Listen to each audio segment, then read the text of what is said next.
Hello and welcome to Trolls of the Two Tonne Bridges, or TOTTB. My name is John, and I will be your Percival Silverlight today. Thank you for joining us once more at the table, or possibly with earphones. Firstly, let us apologise for our lack of updates recently. Both Natalia and I unfortunately came down with COVID. It did affect our ability to do pretty much anything. And on that note, we do hope that all of you listeners are healthy. Of course, you'd think that would be enough, but no. My computer blew up. Well, okay, it kind of fizzled, but either way, it's not been great. So with health problems and computer problems both resolved, our next episode should arrive on the 21st of December. That's Tuesday the 21st of December. And you can obviously keep updated with all of our news on all of our social media channels on TOTTB Podcast. That's TOTTB Podcast. And without further delay, let me welcome you to some adventure.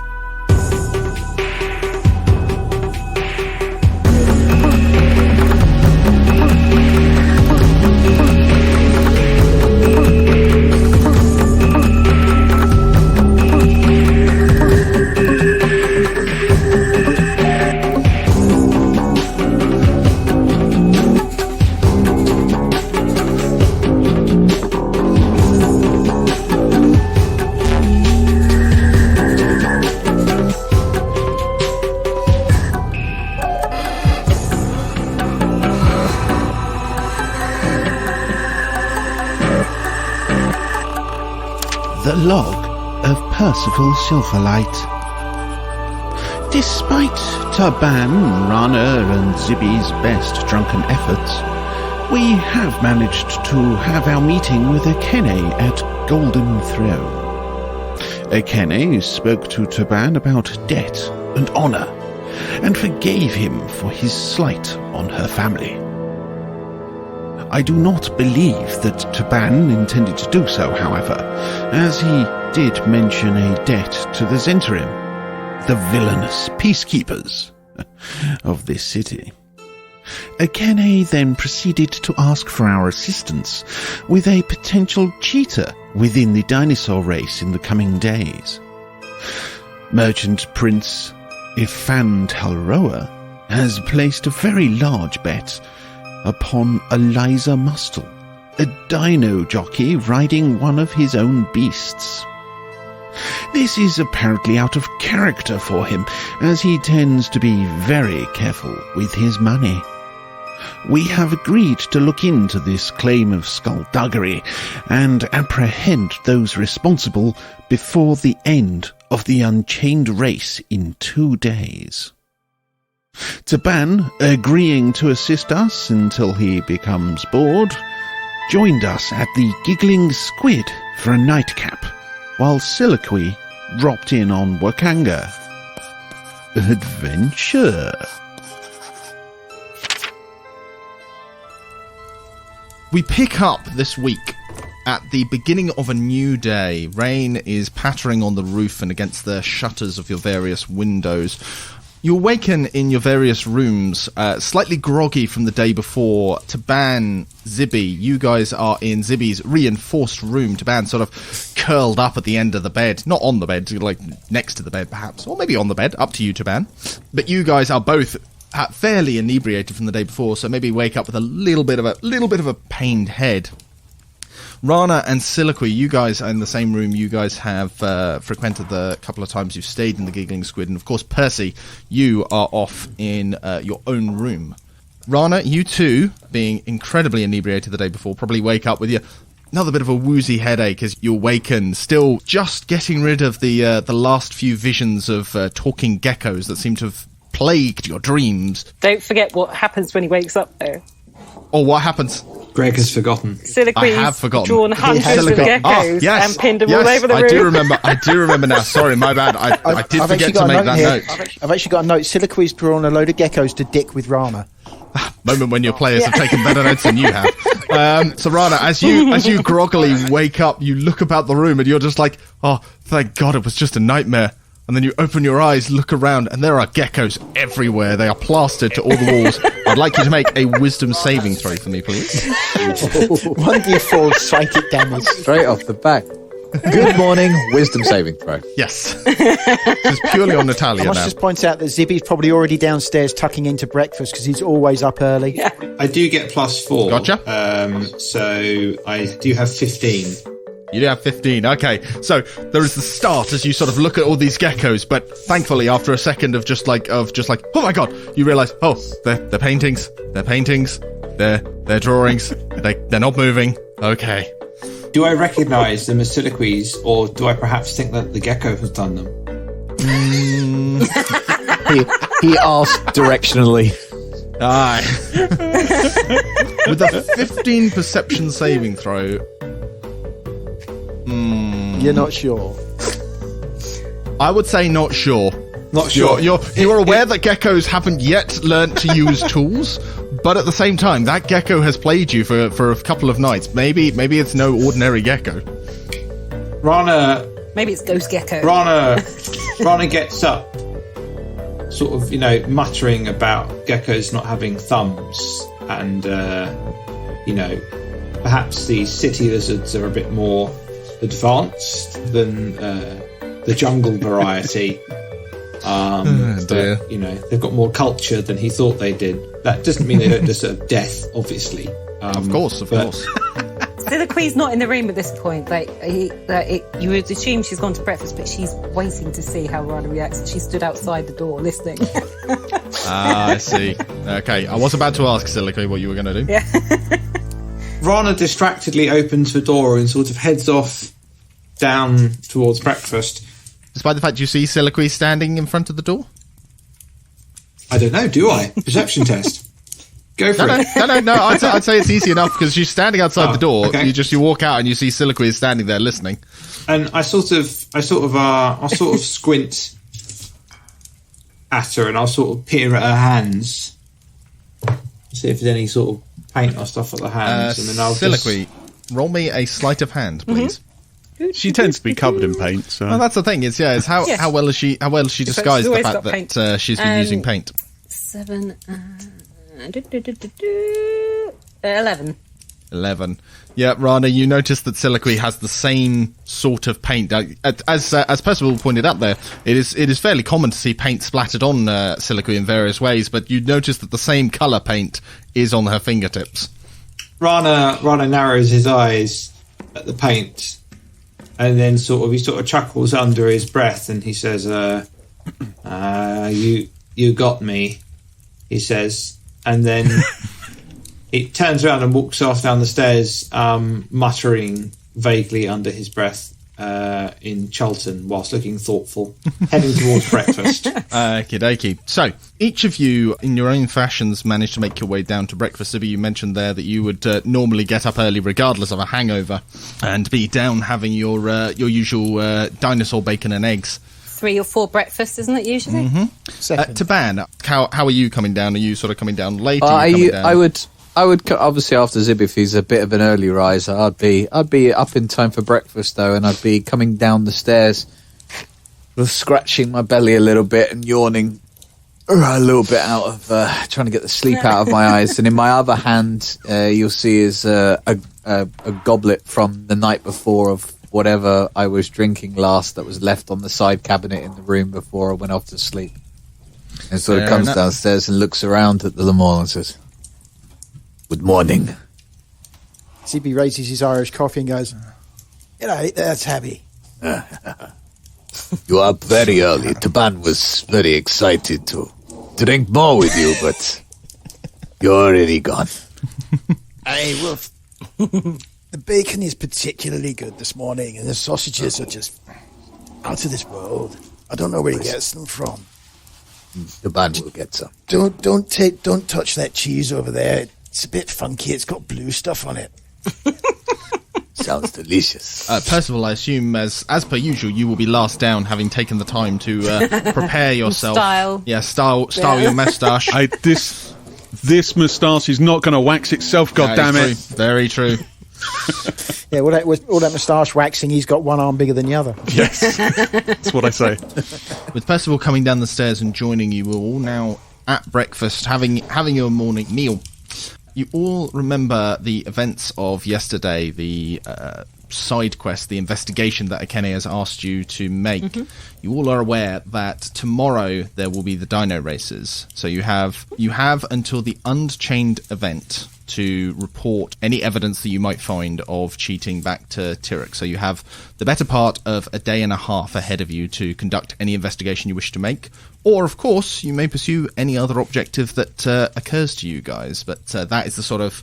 For that particular objective, that is the time frame you are working with. So I open up the floor to you guys now to properly roleplay between you, your interactions and your discussion of what you will do next. Good morning, everybody. I thought of a few things that could be useful for today, being that we do need to find out and get to the bottom of what's going on with Irfan and the girl, the rider, to see if there's any cheating. Oh, Eliza. Yes, that's the one.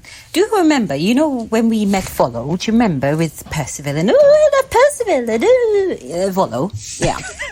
Hey, It's a lovely chap.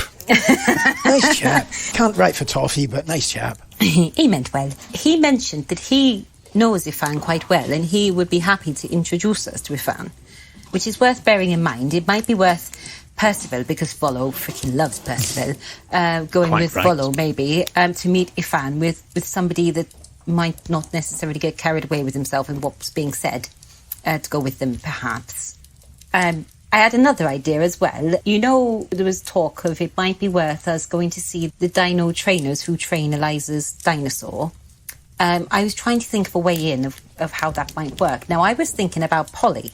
I couldn't take Polly because she'd probably peck me to death. But I was wondering, Zibi, if maybe me and you go to talk to one of the trainers about maybe training her up as an excuse to start talking to them. Well, maybe you could find the trainers of this person that we're trying to find. Yes, Eliza. Yeah. What was the beastie called? A massive Norks or something, wasn't it? Oh no, bone cruncher. That's the one. I don't know where you got massive Norks from. It's just something that popped into my head. On your mind. I'm quite aware of Big Honker, but Yeah, no, Big Honker is a different one. Big Exactly. Honker is what's their fate? Kene's sons. Apparently, Yes, Tyrrek's big honker. Yeah, that's the one. yeah, easy mistake. Also, when Raana and I went to speak to Zinda, we did look for jobs as well, because do you remember we were all talking about it might be worth seeing any more jobs on the board? Yes. It wasn't the most exciting job, but there's a mine, and they want the mine cleared out. And the person who it's for is staying at the Painted Rose in room 15, and they will pay 200 gold pieces, possible bonuses. Do you know what's in the mine? I have no idea. I can't remember. We're just sweeping. It may have said so on the ad, but I don't remember because I didn't write it down. I think you said something about a silver mine or something. I can't remember quite. I don't mind cleaning out a silver mine. It sounds good to me as well. I think that sounds like quite a good idea if we take Polly for a little walkie down to the dino pens. As long as she doesn't get too excited when she sees the other things down there. I'm sure she'll quite like it anyway. What we do about cheating? Well, I had a thought about that as well. We know Wakanga and we know Zinda. We know them quite well. And I have a sneaking suspicion that Wakanga doesn't really get on with Irfan that well. Uh-huh. If we could persuade him that we think that Irfan is a cheating bastard, he might let us cheat a bit to spy. Because we're not doing it to win the damn race. We're winning it to see what Eliza's doing. So, But Silaqui, didn't you talk to Wakanga yesterday? Yes. We talked. at length, I seem to recall. Yes. I know you came in late. Raana snorts. Says talk. Yes. We did. We had some very good discussions. Anybody that would like to can roll an insight check on Silaqui when she stumbled there. Yeah, why not? Insight. That is. Wait, is that to establish? Is that to establish whether we know what she's saying, or is it to establish Wakanga's length? That's. God. Wow. Silaqui said she had a meeting at length. Yes, that's true. I think you'll find I said I had a long meeting. Is that what they're calling it now? I rolled a dirty 20, by the way. You rolled a dirty 20. I bet you did. A long MEATING. No, I did. It was a 17 plus 3. So Zibi, what you notice is that Silaqui has definitely blushed and is not exactly embarrassed, but definitely just sort of maybe hiding something about her mission, her visit to Wakanga. Mission. your mission, should you choose to accept it. I mean, I spoke to Wakanga about who's in charge to see if the dinosaurs have something else. Wakanga is the one that's in charge of that. So if somebody had wild-shaped, for example, he'd be able to see through that. Zindar, I've forgotten what he does. He does... what does I he do? suspect he shouts at people very loudly if they try and cheat. As it was literally last night, Silaqui, you remember that Wakanga actually does the detect magic, which is where he goes along and detects for any magical items that are affecting the riders or the mounts. And Zindar uses detect thoughts to detect any wild shaping. Oh, yeah. Oh, yes. To see if they're... that's the one. Yeah, so to see if they're... So Raana should be Stupid, perfect for it. If he changes into a dinosaur, I doubt they'll detect any thoughts. Is that right, Raana? Raana just grunts and shovels bacon into his face. Thought so. So, Raana, the other option is we find somebody to polymorph Percy here. He'll be absolutely fine. They won't detect a single thought in his head. Raana says, if we must find out if this woman is cheating, why do we not just spy on her? This is certainly an option. Well, that's what we're going to do. Is go and have a look at the dino pens. Well, Raana, I try to be stealthy. Sometimes it goes wrong. But you are able to turn into, small creatures and things that wouldn't necessarily be seen. You could actually literally be almost like a fly on the wall in the sense of you could spy quite well. Well, how about we combine a couple of things here? So maybe Zibi and Silaqui, you guys go off and talk to the trainer, find out who the trainer is, find out who it is that we're meant to be spying on, and then perhaps Raana can, do his whiz-bangs, and then we can all find out exactly what's going on if he turns into, a toad or a Sasquatch or something. I don't know. Raana just sort of shrugs whilst eating, and he says, Raana can be many things, some small, some big. I can probably be something that will be difficult to notice. And then just carries on eating, and he says, this plan works as well as any. In that case, so what are we all doing? Where's everybody going? So if myself and Zibi go and see the trainer and take Polly for a walk, and firstly we see if we can find out who our trainers are, and maybe when she trains, so we know when she might be there, or if anybody knows where she might be, but without being obvious, because we have no idea what this girl looks like or where she frequents. Well, I tell you what. Is it worth me going and having a bit of a chinwag with old Volo, and then we can organise something to meet up with Ifan Talroa? That sounds good. And then I can meet you chaps back at the dino pens, and But Percival, will you be okay with actually coming back to the dinosaur pens or giggling squid at a reasonable time and not get distracted by your own how famous you are, whatever? Look, as long as I'm not passing any mirror shops, we should be fine. So I'm hearing that's a plan for Zibi and Silaqui to go to the Dino Dens, and Percival's going to go find Volothamp. What are Taban and Raana going to be doing then? We should Raana be part of the Zibi Silaqui crew so that he can then go and spy on people. But then Taban is on his own, and that's not very nice. I mean... Oh, Taban could come with me. You could do. The band does not need to go anywhere if not need be. I can stay here by bar. Just to come there as well, obviously, Taban, your stuff is still over at the Enchanted Dinosaur. You've got the equipment that you've got on you've got with you, obviously, but your things, whatever else you happen to have, as just your worldly possessions, are over at the at the Enchanted Dinosaur. So do you need Taban? It's possibly, yes. Who knows what's going to be going on? You're a good man with a sword. I don't know if Volo may have gone insane. We may need to fight him. Isn't he like 2 foot tall with a Robin Hood hat on? Volo goes, and you both instantly explode. Fight. Finger of death. He might... Reading through Volo's book, he seems particularly taken with people like Tabby. A tabaxi? He seems quite interested in that whole... Actually, he yes. seems quite interested in the whole tabaxi thing. He said he was a furry. Aye. He was particularly interested in somebody who saw one driving a cart once. He said he was a tabaxi driver. Oh, God. Oh dear. That's terrible. You should be ashamed of yourself. That was a mic drop moment. Oh dear. You're looking at me? You're looking at me? So Taban turns to Percival and says, I will come and back you up. I've stopped referring to myself in the third person now because I've noticed Raana does it too, and that would be very annoying for everybody after a while. Oh, you've learned quite quickly. It makes it sound like we've got 2 more people. I don't know quite how that works. We're a huge party. I will accompany you, Percival, but I must go back to my lodgings to get some of my clothes.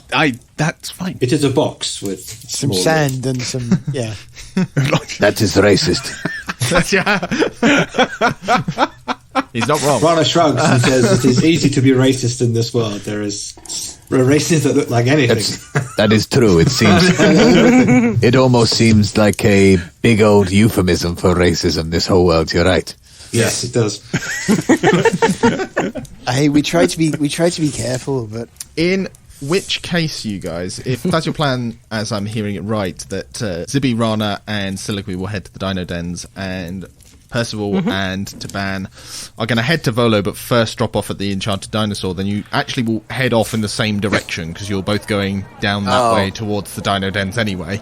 Oh, is it that thing? Yeah, is it? Bye. See you guys later. Doing that awkward thing, going, I'll see you later. Oh, no, after you, In many ways, this makes sense for maybe Taban, Zibi, and Raana, because they are still slightly hungover, so there is that moment of just like, all right, we'll see you later, and then you turn and head off in the same direction towards the same city gate. I would say by this point he's probably had about a pint and a half with his breakfast, so he's not feeling as hungover as he was, and more just a bit hair of the bit dog and tipsy all of again. that. Yeah. Okay. As you are heading down through the gate, Silaqui, can I get a perception check from you, please? Ooh. Yes, You can. die Hang instantly. on. Yeah. Silaqui shot through the brain. Yep. I didn't know perception rolls could do that. You never see it coming. Dead. Spanish Inquisition. What's that? Normal perception. Yeah, just normal perception. It's 7. As opposed to your super perception. Shit. Super perception. I meant more, was it passive or, no? 7. Is that your passive perception or your aggressive perception? So, Silaqui, as you guys are making your way down towards the Dino Dens, the streets are not as busy as before. Today there is a very light rain falling on Portney and Zara, and as you're sort of walking through, you're keeping your eye out, you're looking around, as I imagine you're still a little bit on edge. You know that there's something odd and mysterious is maybe happening, so you're keeping a look around, but you see nothing particularly alarming as you make your way down through the eastern gate of Portney and Zara. While they're walking through there, that place where... Oh, something's around me just falling over on top of the cabinet. Sorry. What the fuck? Ghosts? Well, ghosts. They just knocked Iron Man over. What the hell? Well, Iron Man is shit at standing up, that Iron Man. So. Well, he is drunk. This is true. This area where she went to last time. Hold up. Which Where area? are they at the moment? Sorry. Where? Oh yeah. Oh, so you you know guys, this bit. So you guys are at the Giggling Squid, which is this building down here underneath the Oh, yes, Colosseum. okay. That building that Yep. you're talking about, that is that's the Hall of Gold, the main Yeah. religious centre. Just heading north. Yeah. So I don't know if we told the other guys before, but when we were trying to chase that man, there's a great big building with a big gold roof. It's very pretty, but when I was looking in there, I think one of the merchant princes was in there. I didn't talk to them because I didn't want to. I was on my own and I didn't want to. I think you did I mention. think you did, yeah. Yeah, but I think because if we need to speak to the other merchant princes, just remind me that that's where one of them tends to frequent. All right.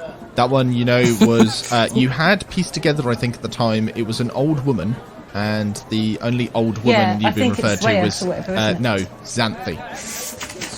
Something, sorry. My name is Old I've got loads of Woman. spellings for the names. Yeah, something. You could ask Taban, who is slightly more frequent to Portney and Zaro, but he is currently gone. So you'll have to ask him when Sean gets back. As you make your way down through Silaqui Anchorage, you eventually split off. Percival, you and Taban go back to the enchanted dinosaur to pick up his belongings before heading off to find Volo. Zibi, you had I realise I forgot to mention this, but you had gone and got Polly, as that was the entire point for why you guys were going down. What's the name of the building that Xanthi hangs out in? The Hall of Gold. Temple of the God of Commerce. Indeed. Joaquin, or whatever it's called. Yeah, you got it right. It's Joaquin. Oh, Yep. cool. What, Joaquin Phoenix? No. Yeah. But her son has joined the Flaming Fist as well. Info dump. Yes. As you're heading down, Zibi, you have Polly sort of in this little Death grip. makeshift kind of leash that you've got, this grip Yeah. for her. Can I get an animal handling for how well you're sort of keeping control of her as you walk down the street? Can I give him advantage, though, because I'm with him as well, so we're sort of flanking her. Flanking a chicken. There you Fine. go. So animal handling is... It's a dangerous chicken. It's not a That's a euphemism. 15 and a dirty 20. So she's perfectly behaved. Okay, yeah. So yeah, she's not exactly the most best-tempered of axe beaks, but she's at least staying with you. She doesn't make any attempt to run away from you or cause a ruckus, at least. Before we left the bar, I just got some little tiny offcuts of raw meat from Dave, the barman. Whatever his Bacon. name is. Yeah, I think it's Dave, isn't it? I think it's Dave. So Yes. I've got those. I've got those in in just like a little greaseproof bag. And sort of, if she starts, if she starts fussing, it's like, here you go. It's less of a Bribery. greaseproof bag. It's more like it's more like a kind of like it's a banana leaf that's been folded up so that it's got the kind of waxy innards to stop it leaking out. Yeah, that sort of thing. Raana, what are you doing at this time? Because I remember some talk of you wild shaping to be in disguise. Are you doing that as you're walking down, or are you going to wait for a bit and see what happens?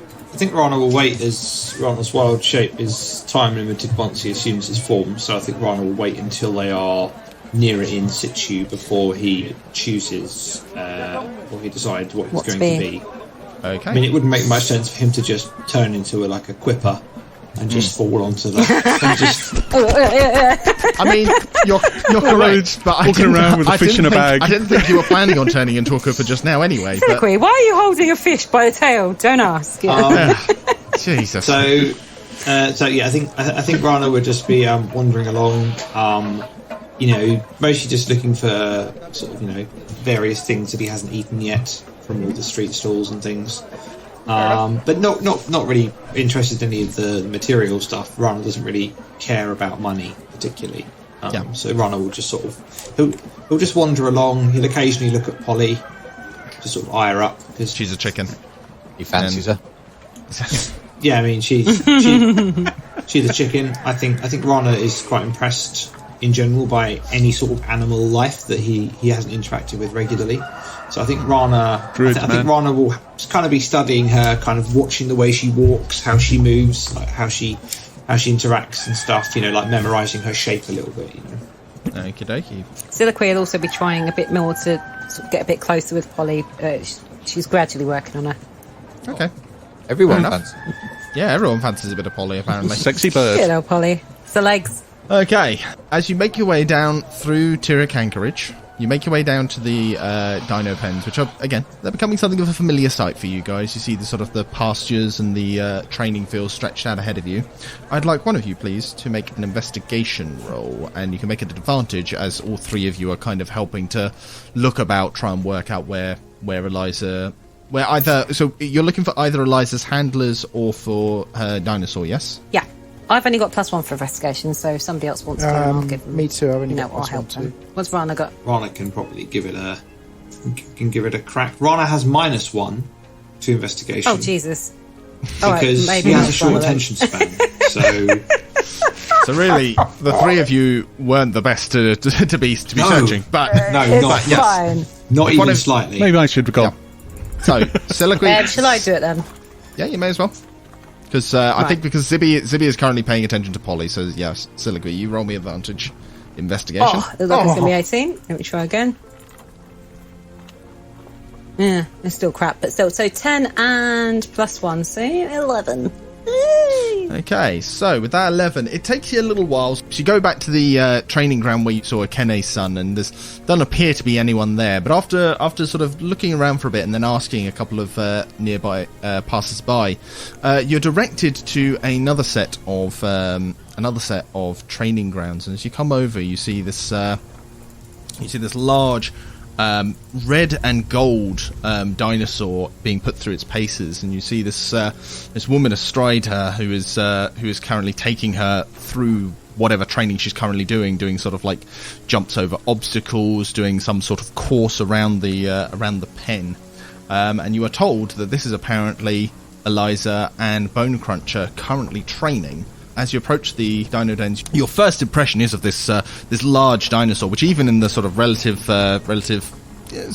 gloom of the day, you know, it's not totally overcast, but even in that, you can see there's quite a striking animal with this sort of bold red, and the gold colouring is used to accentuate all of the dinosaur's features, each sort of line in the face, to make it look even more ferocious and just stunning. But you also notice around the pen, you see a couple of points of interest. You see a small gathering of people at one side gathered around a large palanquin, and you can see that the palanquin's... What's a palanquin? Palanquin is essentially a covered seat, essentially. Okay. We It were is. all supposed to know what a palanquin was, were we? Greg? Just throwing that word in there on a general everyday. I did. I was going to Conversation. describe it as a tent. I I did was as well, going to actually. describe it as a tent on sticks. Basically, yeah. So basically, Palanquin. like carried along. what's it called? What thing begin with G? It's almost like Gondola. a... It's almost like Gazebo a... is what you're thinking. There Yeah. is now. Yeah, that's what I'm I've just thinking. put an image in chat. This is a palanquin. You had the same idea as I did. Yeah. Boom. Oh, okay. So a carried seat. Yeah. As you come up to this pen, you see that there's this group of people around this palanquin, and you see it's got these drapes around the outside that can be pulled back in order to give the person inside a view. And as you're coming up, you see there's an old man who's quite intently watching this Eliza and Bone Cruncher running their paces. And around him, it looks like mostly sort of a selection of guards and servants that are obviously there to carry the palanquin. But there is also two individuals that are leaning against the sort of posts of it, looking with a bit more intensity. And you can see that these two are a tiefling and a tabaxi that are sort of every once in a while calling out encouragement or tips and pointers to her. Is there anything in particular you guys would like to look at or interact with, given what you see? So Silaqui quickly says to Zibi, who do you think would be the best person to start talking to? Raana just points at their intended target and says, perhaps we should just ask her if she intends to cheat. Raana, some people aren't always that straightforward and honest. Smooth. Raana nods and says, yes, I have noticed this, and looks irritated. And then says, oh, I can't do that. No, I had an idea, but I realised that it's spell dependent, and my spells aren't set up that way. And I'm not going to respectfully change them, because that's called metagaming. That We is don't called do that. metagaming, yes. It would have been a cool idea if I thought of that before the session started, when I wrote... That, dear when children, is called metagaming, and that is frowned upon in most D&D circles. When I wrote my spell list, when I chose them before today's session, I should have thought of that, but I didn't, so there we go. Perhaps we should speak to her. We may learn something of her character or her mind. It may be useful, yes? Do we, all of the merchant princes, do we have rough descriptions of what they look like? Some of the merchant princes we do, yeah. Ifan, we know that he smells. That he's, yeah. We know that he smells bad, and what else do we know about him? We know... May I sniff you? He's jealous. He trains beasts. He specialises in flying serpents. He's an old man. None of this is a description so far, Natalia. This is just this is old characteristics. It's an old man who smells. Yeah. This is like a Tinder profile. Yeah. I like flying snakes. Did you say Quaoth is an old man? Quaoth is not a man. He's a lady, right? Quaoth He's is a lady, slender. right? Okay. and has long bushy hair and dresses plainly. Yeah, I didn't have that down. I just had the fact he had two bodyguards / consorts, and I was wondering if that was yeah. So, what are you doing? No, I was wondering if the person on the plane. Are you just going to stand there staring at them? Are you just going to? I'm gonna wander over. Raana will march purposefully towards the lady in question. In particularly, he's particularly impressed by Butt Muncher. What's his name? Bone Cruncher. He's currently sniffing his own arse. Proud of yourself for that, yeah. Proud of yourself. Maybe he's a very small dinosaur. Maybe that's all he can reach. Start of the episode, he's there going, I can get Butt Muncher into this episode. I reckon I can say it.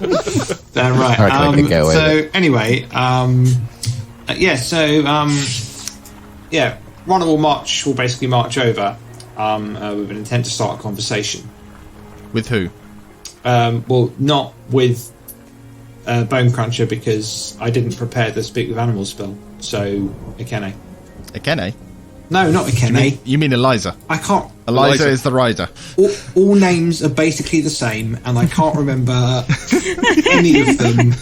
Yes, Eliza. Yes, that's it. So there's a reason that Ron's personality is the way it is, and it's mostly because it's genuinely not dissimilar to mine in a surprising number of ways. I don't do numbers, and I can't remember names. Okay, so Raana is heading over with a view to talking to Eliza. Silaqui and Zibi, what are you two doing? I'm gonna wander over towards where the palanquin is. Okay, cool. With a view to talking to anybody, or just to sort of like join that gaggle of people? With a view to talking to the person in the palanquin. Just sort of stand there and sort of like lean on the fence surrounding the paddock where they're... Have you still got Polly's leash? Yes. Okay, cool. Right. And sort of like just lean on there, sort of like absently pat Polly and go, you see, when you grow up a bit, that's what you can do.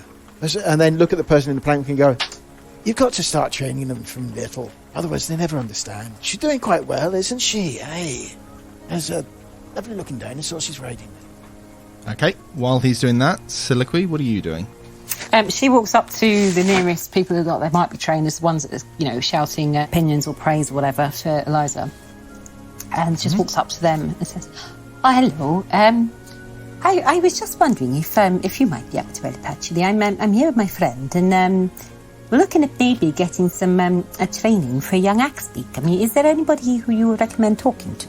Okay. So I'm going to deal with each of you in turn, so that because you kind of are doing different things at the minute, so we'll break it up so that you guys are sort of doing it simultaneously. We like to make it easy for you. It's fair enough. Yeah, doing different things, splitting the party even further.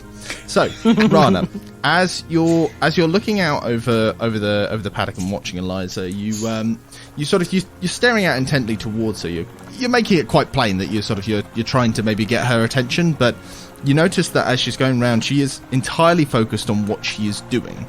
I'd like you to roll me a perception check, please. One of the few things that Raana is good at. Shouldn't have said that. And natural one. That was a bad idea. Oh, get in there, Raana. I get a +6 to perception because I'm level 4 now. So 23. Whoa, 23. Nice. Okay, so as you're watching this performance, it's not to the same level as Tiruk, because when Tiruk was riding, it was almost as if, as you were watching him, it was almost like he and Big Honker were on the same level. They almost seemed to work in tandem. Like Tiruk had a good handle on it. This is different because Eliza has got good control of the animal, but it's still as if the animal isn't really paying attention to her. It's just it's single-mindedly just running its circuits and running through these different obstacles, but it's not the same. You can realise that there isn't a connection between rider and beast, and yet they still seem to be running it almost flawlessly. And it strikes you as a little bit odd, but that's sort of what you gather as you sort of look at it. And as I say, Eliza, trying to get her attention, it's not happening. She's paying attention to what she's doing. She's in the zone, basically. Does Raana know of any way to attract this particular dinosaur's attention with his nature knowledge and his native knowledge of the beasts of Chult? I mean, there would be the generic knowledge. You would just know that dinosaurs such as this Allosaurus are meat eaters and prefer live prey, and you happen to have an axe beak right next to you. But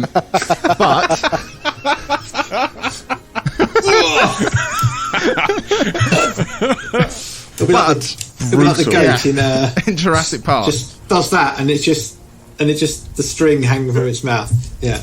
Silaqui on the end. Yeah, so, I mean, you wouldn't need any sort of check to know that specifically. However, you're not sure, I think, exactly, because this one's a racing dinosaur, you're not sure how much that would be of use here. Whether or not it would completely throw it off, or whether it's been trained well enough to ignore something like that. I mean, I think Raana will make an attempt to see if he can get her attention. So Raana will... Let's see, bear with me whilst I just quickly glance over one of my spell descriptions. One moment. Yep, bearing with. Do I notice him sort of eyeing up Polly? Well, I'm waiting to hear what he says first, because he hasn't actually said that he's trying to use Polly as live bait. Raana, I'm assuming I'm permitted to do this, because it doesn't say in the spell descriptions that I can't. Raana will cast his Produce Flame cantrip on one hand. Right. So it's like his fist is on fire. Right. He'll raise his hand above his head, and then he'll use his Control Flame cantrips to make the fire flare bright blue. Right, okay. Fair enough. Before we deal with what happens as a result of that, we'll now move over to Zibi. Zibi, you have walked over to the enclosure, and you look up to the palanquin. The old man is sat in the palanquin. He's looking out towards this dinosaur, and when you look up to him, he glances down, looks at you, and he nods, but as you sort of try and talk to him, he looks away again, just back towards the creature. And after a few moments of sort of trying to get his attention in that sort of way, he does look down to you and just says, "That's my Eliza. She's, I tell you, the best dino racers. If you were to be betting at tomorrow's races, she'd be the one to put your money on." Oh, is that your girl, is it? Aye. And the best rider that money can buy. Oh, so you must be Mr. Mustle. Mr. What? Isn't that her Oh, surname? you're thinking he's... Mustle? Mr. Mustle. Oh, you're thinking of it being her dad? Yeah. Oh, yeah, it's in her surname... Mr. Mustle. No. Mustle. That's the job yeah. she hates. I know it, that's what he's laughing at, John. At that, the man looks to you with just quite a quizzical look on his face, and probably a bit of annoyance as well, and just turns away again. Just decides with a look on his face as if just like, oh, that's barely worth my time. Now then, what can I think of that's insulting but not quite insulting? Alright, she's a pretty wee thing, isn't she? The rider's not bad either. The man just keeps sort of looking off towards them.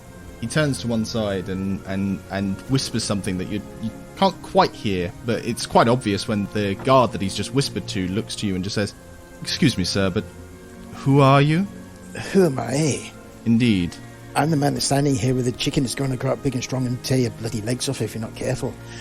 No, my name's Zibi. I'm one of the heroes of the throat, if you don't know.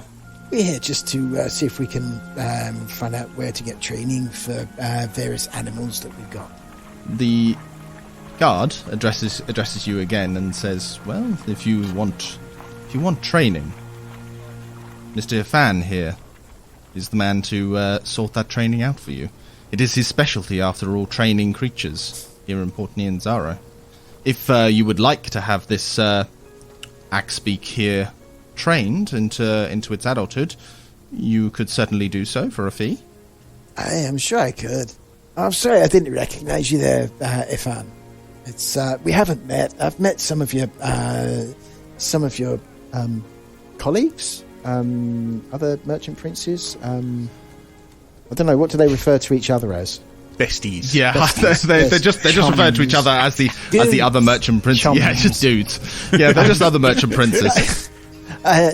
We've met some of the other merchant princes. We were at the meeting at the gladiator pits, but I don't think you could make it for some reason.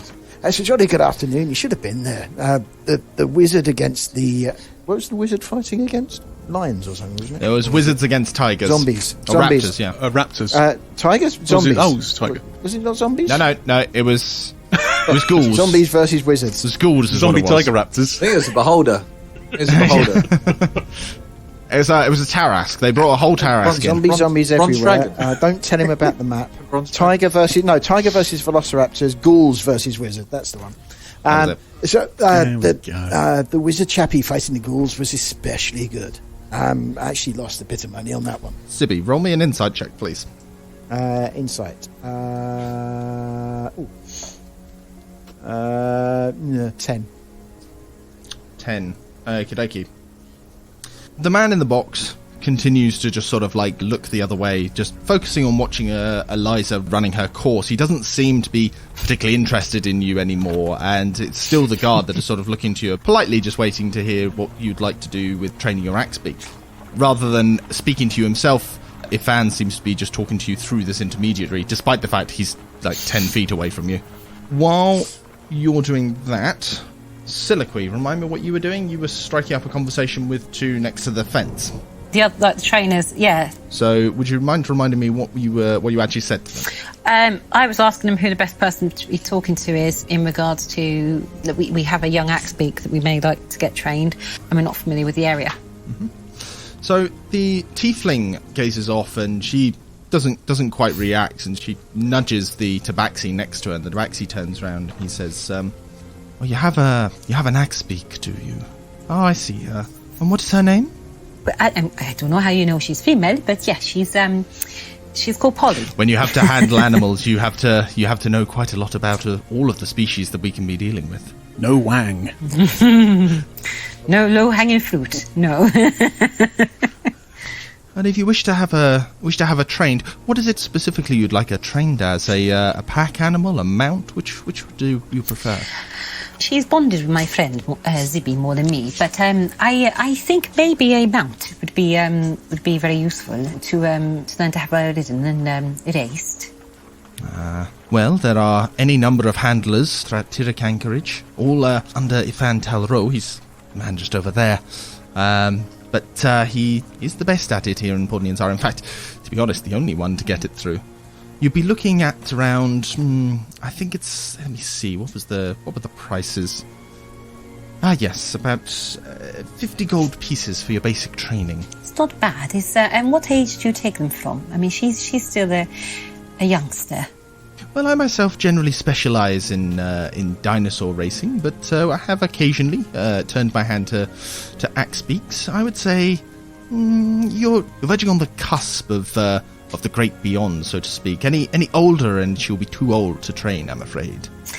And in regards to training, I mean, obviously that's training the beasts, but to train the people to ride the beasts, I mean, is anybody here train the people, or is it somewhere else? And how much does that cost? In the matter of training people, that is more of a freelance kind of position. It depends on whether or not you require handlers, can sometimes be conscripted to train the people as they are training the mounts.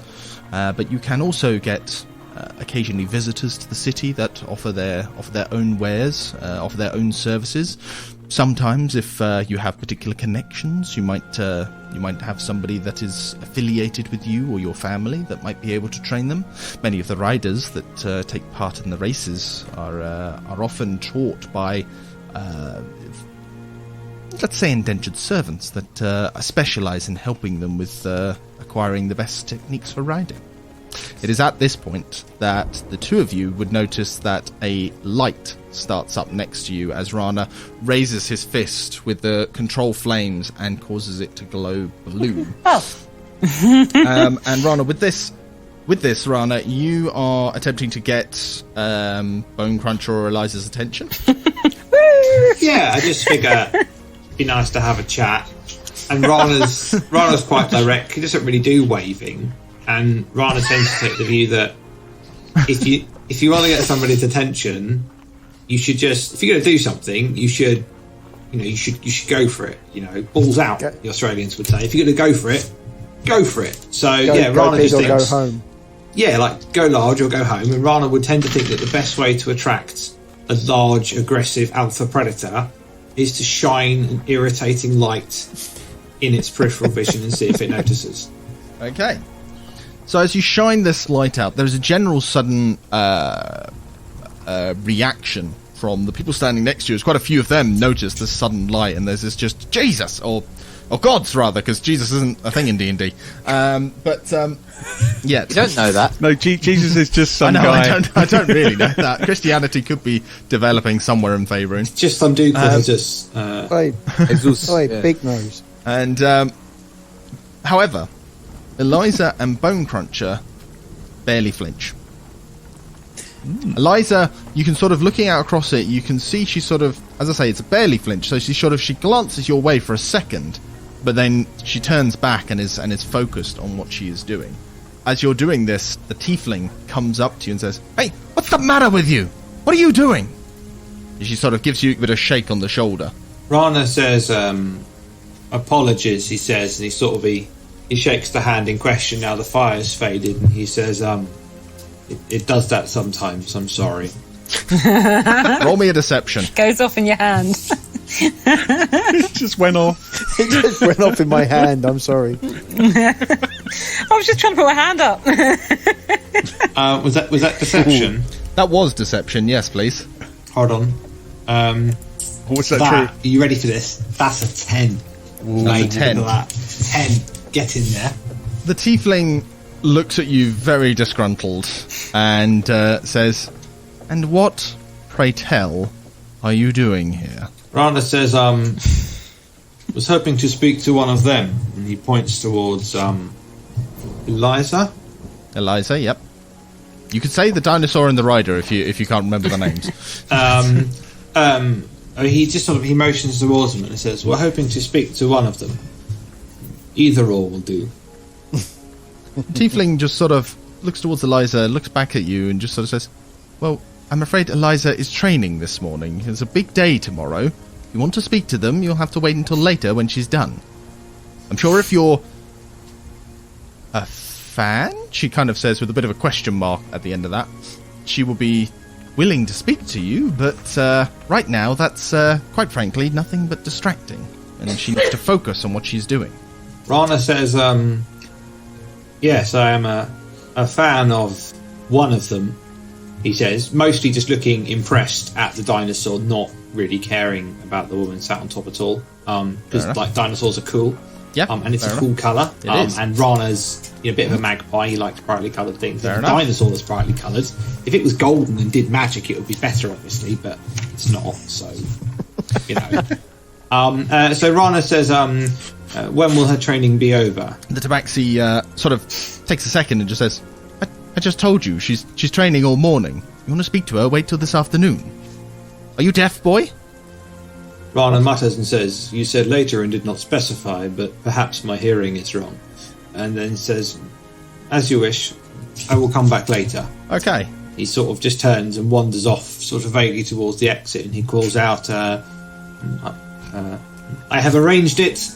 Come, let us go. And just basically just wanders off towards the exit, convinced that he's basically, as far as he's concerned, that's it. We can't talk to her now because she's on a dinosaur.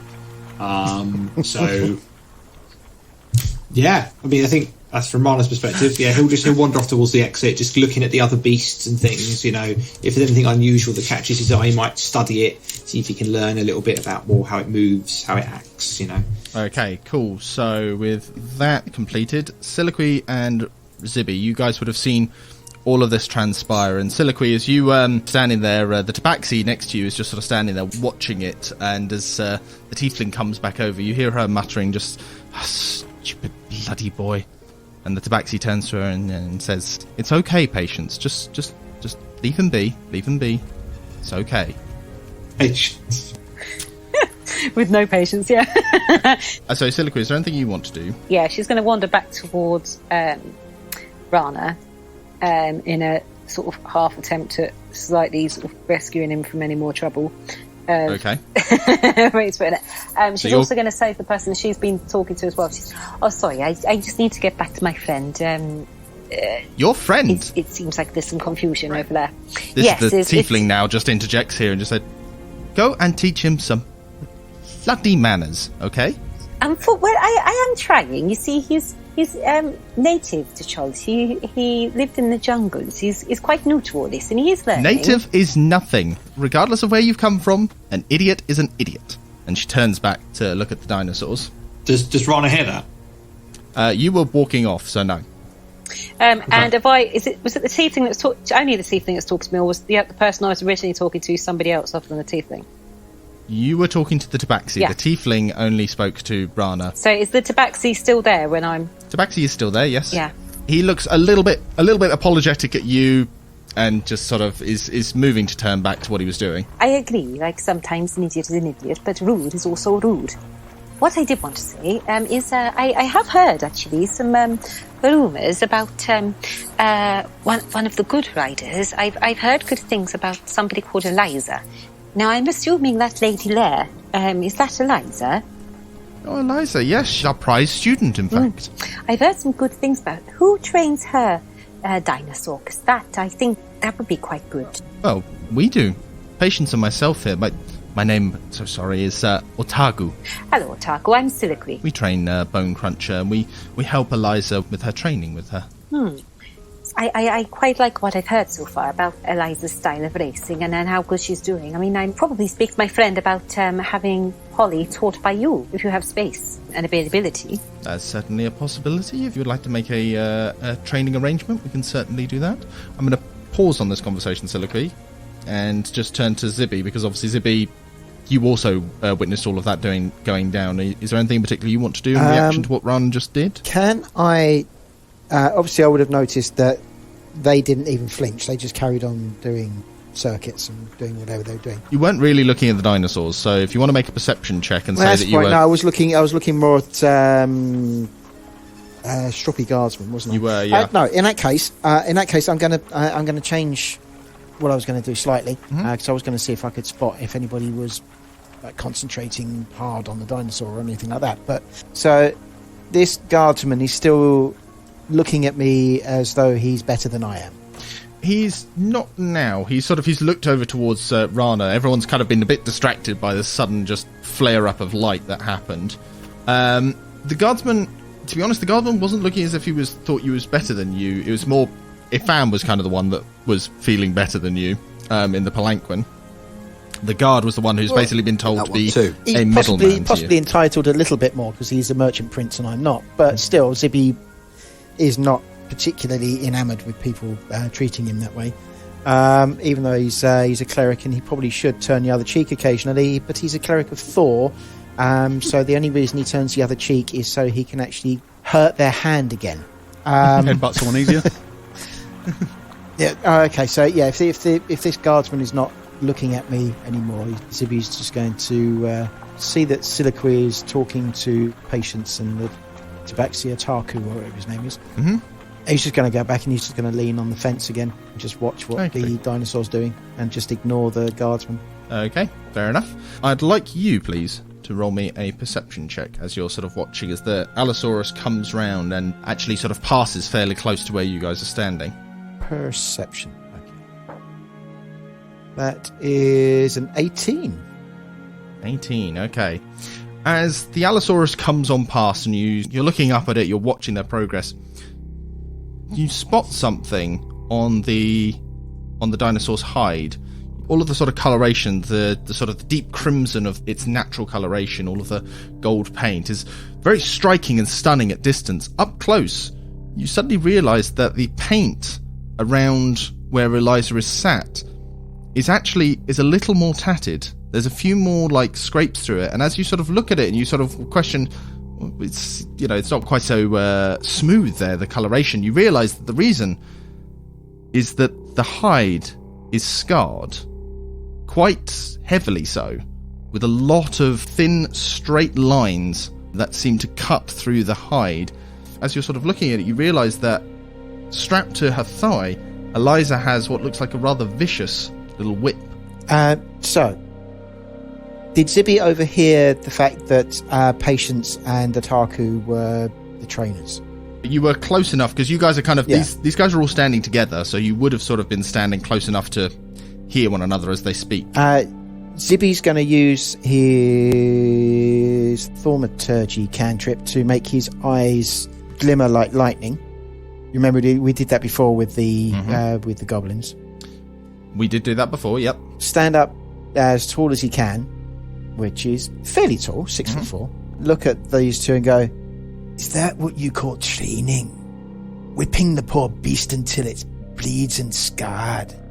As the trainers hear this and sort of turn towards you, you can see the tiefling Patience looks towards you with almost a kind of withering look, but the tabaxi looks a little bit more mollified, a little bit sort of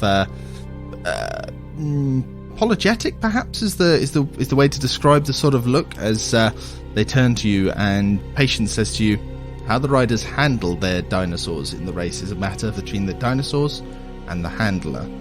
They ride the dinosaurs, and in order to keep them in check, these are dangerous creatures, you must remember. And in order to pay attention to and to obey their rider, sometimes you need to show them who's in charge. And that is for the safety of both the rider and the spectators. Oh, don't get me wrong. Teaching a beastie that you're in charge, not got a problem with that, pal. Whipping the poor thing until it bleeds and deep scars on the back of that beastie. That's not training, and that's just vicious. So the Queen interrupts at this point and says, sorry to interrupt. I just remembered something, actually. Something important that we have to do today as well. I just need to quickly speak to these two. Is that all right? We'll be right back. I won't be a moment. Mm-hmm. Yep, fair enough. She sort of nudges both Zibi and Raana backwards. Zibi, now I completely understand where you are with animal cruelty. I'm not into that at all either. But what we're here to do today, I'm not sure if getting their backs up on their style of training is going to really get us a way in. And Raana, making pretty crazy sparkles and all that kind of thing is not being subtle. Now, I know we were thinking about maybe you being something small and, that isn't noticed, but so far instead you've literally been a beacon. Raana? Up, Raana. Oh, you went. rage quit. Yeah. Raana is eating a slice of St. Clement's pie the size of his own face. Where the hell has he found that? I'm jealous. That sounds amazing. and didn't want to subject you all to the noise of him eating, so he turned off his microphone and the site as well, and the camera. Okay. It's cool. Raana, he just sort of shrugs, as potato, that kind of thing. I mean, do you think it might be worth as finding an excuse for you to leave as such, and then you can potentially wild shape and sneak back in? Raana says we cannot talk to her when she is riding that beast. He says her training will finish later. It is best to speak to her then. You could sneak back in later, yeah, and see what they say, like between her and her trainers, and if they mention us or the race tomorrow. If you're hanging around there, it might be worth trying to listen in then. Zibi, did you want to get a word in edgeways there? He's just going to turn his back on the two trainers and in disgust and just walk off. Okay. Are you guys now basically going to walk away from the training ground for the moment? I think so. Yeah, I think so. Yeah. Zibi's going to walk off with the biggest scowl on his face, sort of almost literal thunderclouds hanging over his head. In fact, when I leveled up, I took their cantrip Prestidigitation, which means you can create a non-magical trinket or illusory image that can fit in your hand. It doesn't say it has to fit in your hand. It says can fit in your hand. Can actually make an illusory storm cloud above my head with little forks of lightning. That's now canon. Right. Okay. All right, you have your own little personal thundercloud above your head as you walk away. Make it very plain your feelings on these matters.